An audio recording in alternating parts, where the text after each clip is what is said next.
مؤخرا بدأنا نشوف ناس بتحاول تفوق وتغير في شخصيتها وتقضي على الراجل الضعيف والتدجين اللي حصل لهم والحاجات دي. لكن هم مش عارفين يبدأوا منين. انا هقولك على شوية حاجات هي مش هتغيرك، انت كده كده لازم تضغط على نفسك، ولو انت جيناتك وعقليتك وظروفك سمحولك بكده اعتقد الحوار بالنسبة لك هيبقى سهل، لان انت خدت الخطة وانت معاك اداة التنفيذ، الموضوع واقف عليك انت. فانا هقولك على شوية حاجات تلتزم بيهم وان شاء الله الدنيا هتظبط معاك. بس قبل ما تنفذهم لازم تبقى فاهم ايه اللي بيحصل، لازم تبقى فاهم انت بتعمل الحاجة دي ليه. انما لو قلت لك روح الجيم عشان كذا وعشان جسمك يتغير وخلاص والناس تحترمك وخلاص، لا، لازم تفهم هما ليه بيحترموا الراجل القوي. اول حاجة لازم تروح الجيم مش عشان شكل جسمك، كده كده شكل جسمك هيبقى احلى، ده حوار تاني. لكن لما تيجي تتخانق مع حد او حد يجي يشوفك يجي عليك، ده باين على جسمه مش بكرش، مش مليان امراض، مش رفيع، عنده انيميا، هنا بشكل مبدئي بيحط اعتبار لانك انت ممكن تمسكه تضربه.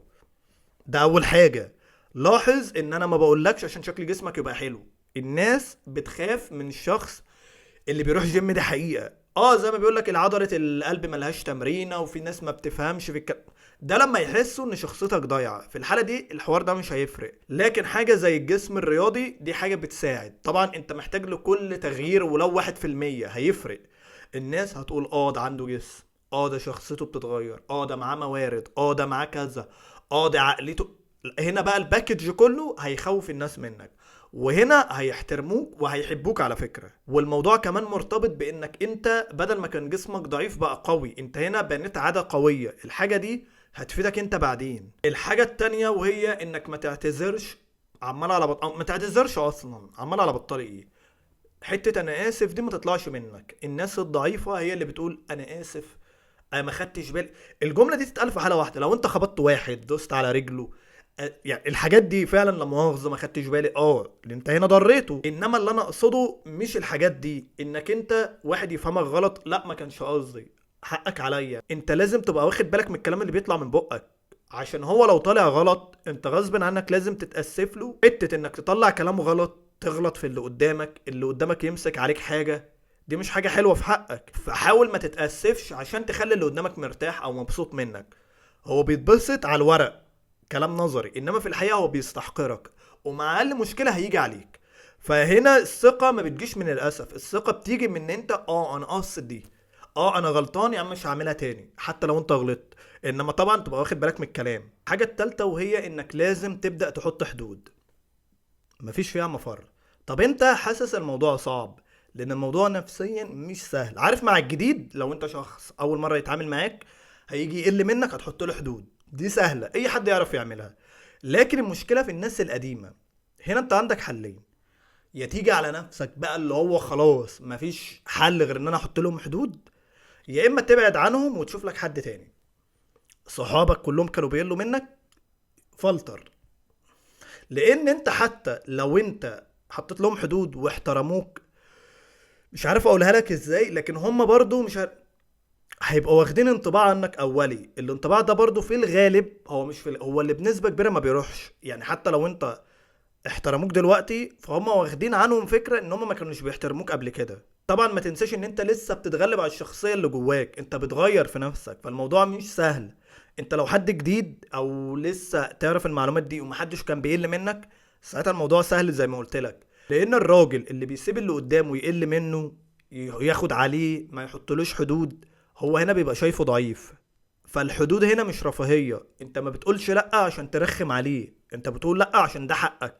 لو حاول يقل منك الجملة دي ما تتقالش تاني، لو قل منك بجد انطر قبل كاش على طول، ما تكملش معاه. وهنا انت مش بياع، انت بتحط اسس للعلاقات الصحية.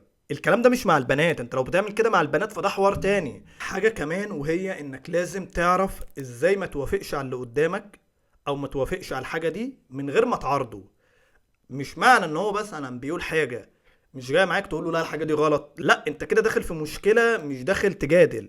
انت ممكن تقول له انت وجهة نظرك كذا لكن مش هتمشي في واحد اتنين تلاتة.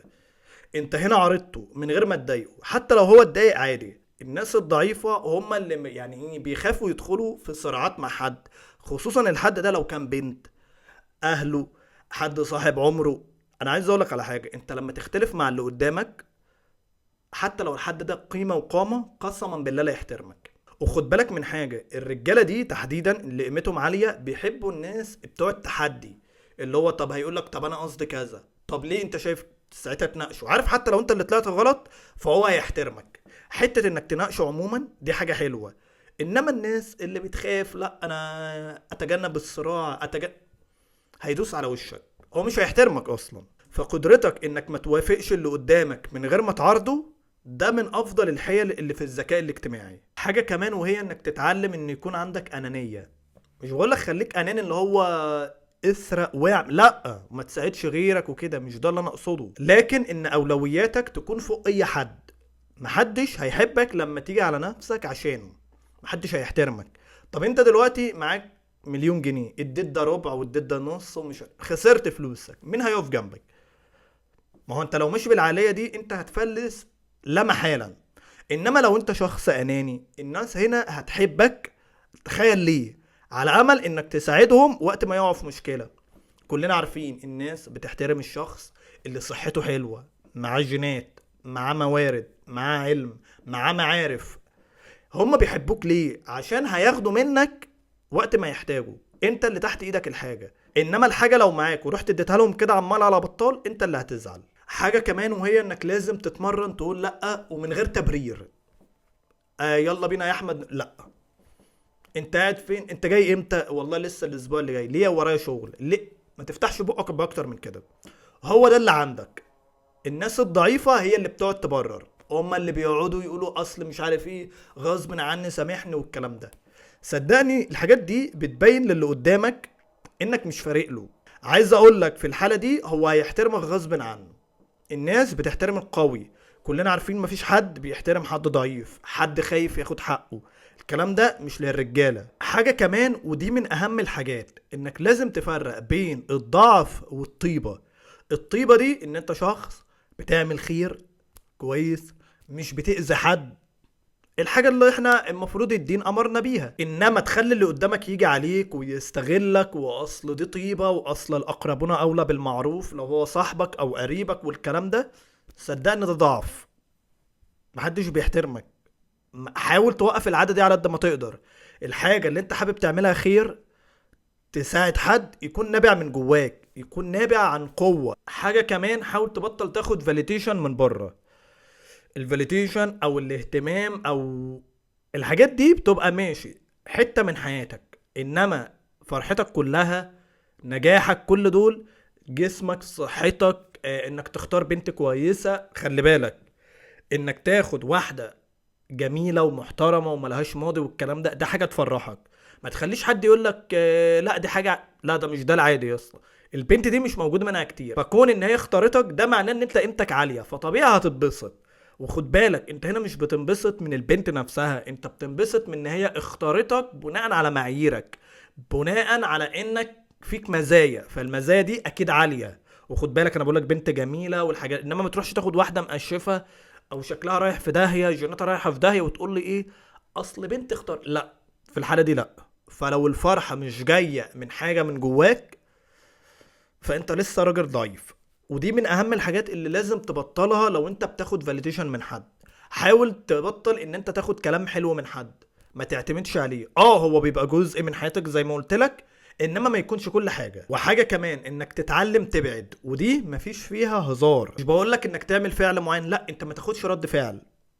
انت قلت ادبك، السلام عليكم. الرجاله الضعيفه ما بتعرفش تعمل كده. طب بيقعدوا ليه؟ عشان او على امل ان اللي قدامي ده يحبني قدام، او يقضي لي خدمه مثلا. لكن في الحقيقه هو ممكن يقضيها لك عادي، لكن هو شايفك تحت اللا شيء.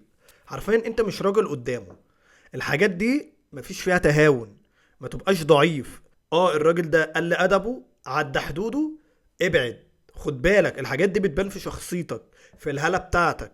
حاجة كمان وهي انك تطور اهتماماتك، مهاراتك، لان الرجالة الضعيفة ما بيعملوش حاجة غير انهم يطوروا غيرهم. يقعد طول ما هو قاعد يديله في علم، يعمل له مثلا حاجة معينة، ياخد رضاه، يديله حاجة على امل ان هو يحبه والكلام ده. المشكلة والله بيحتقروا. والله انا مش عارف اجيبها لكم ازاي. الموضوع ملوش علاقة براجل وست، حتى الستات عارفين الكلام ده. الست اللي بتيجي على نفسها عشان واحدة تانية، والله التانية دي ما بتحترمها. مفيش كائن حي بيحترم كائن حي تاني بيجي على نفسه. في حتة انك تبني مستقبلك، مهاراتك، الحاجات اللي متوقع ان هي تفيدك قدام، دي ما بقتش رفاهية. وحاجة كمان محدش واخد باله منها، الراجل اللي عنده عالم ناجح فيه، بيتطور، عنده طموح، الناس بتحبه، بتحب الطاقة بتاعته. الستات قبل الرجالة. في رجالة لحد دلوقتي بيخافوا من كلمة ذكوري. بنت تقول له انت ذكوري، لا ايه الذكوري، هو فاكرها حاجة وحشة. انا ما بقولكش اضرب وتعصب واشتم، لا، يبقى عندك حدود، تعرف توفر الامان، تعرف توفر خطط لقدام، تعرف تخلي اللي قدامك يحترمك. هي دي الذكورية. امال انت فاكر ايه؟ هم شوهوا الكلمة نفسها. حاجة كمان ودي الاخيرة تقريبا، وهي انك توفر وقتك وطاقتك. ما تضيعهمش عمال على بطال، ما تبقاش متاح على طول. حط وقت لشغلك، لمهاراتك. ما تخليش اللي قدامك يقول اه ده واحد فاضي، ده ما عندوش حياة.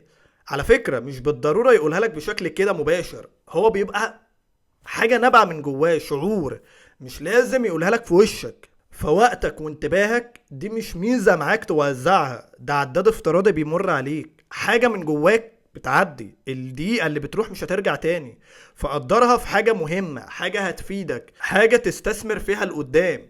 انما هتفضل تضيعها على اي حد، اه ده انا فاضي، محدش هيحترمك. والمشكله ان انت حياتك هتفشل، ولو نجحت فانت ما خدتش النجاح الكافي. لو انت كنت حطيت الوقت لحاجه مهمه، والله كنت انت وصلت لحته مرعبه. حاجه اخيره وهي ان يكون عندك ثقه، لكن تبقى جايه من كفاءتك انت. لازم تفهم ان الحاجه دي مش حاجه مكتسبه، حاجه انت مولود بيها، لا، هي بتيجي بناء على تعبك، بناء على تعامل الرجاله ليك، بناء على احترام الرجاله ليك، بناء على نجاحاتك، بناء على توقعاتك لقدام. هل انت متوقع انك هتنجح؟ طب نيتك ايه؟ نيتك انك تقبض 2000 5، تكون مدير، تكون انت صاحب الشركة. هي دي الحاجات اللي فعلا هتخلي عندك ثقة. عايزك تفهم ان دي مش معلومات زرار بتشغله وتطفيه، لا، هو كود جواك انت بتشفره. تمام؟ مع ظروفك، مع اجتهادك، مع جيناتك، لان في حاجات انت متعرفش تعدلها، ان شاء الله ربنا يكرمك. انما هتاخد المعلومات دي كده تطبقها كده، فكر تاخد الكلام تطبقه وانت مش فاهمه، ما كانش حد غلب، كان كلنا طبقنا الكلام وخلاص. لازم الكلام ده يبقى نابع من جواك، لازم تبقى فاهمه، لازم الظروف حواليك تكون مهيئة لك البيئة دي. طبعا انت لما يكون عندك طموح، حياتك بتتطور، الكلام ده، الحاجات اللي انا قلت لك عليها دي كلها هتبقى سهلة بالنسبة لك.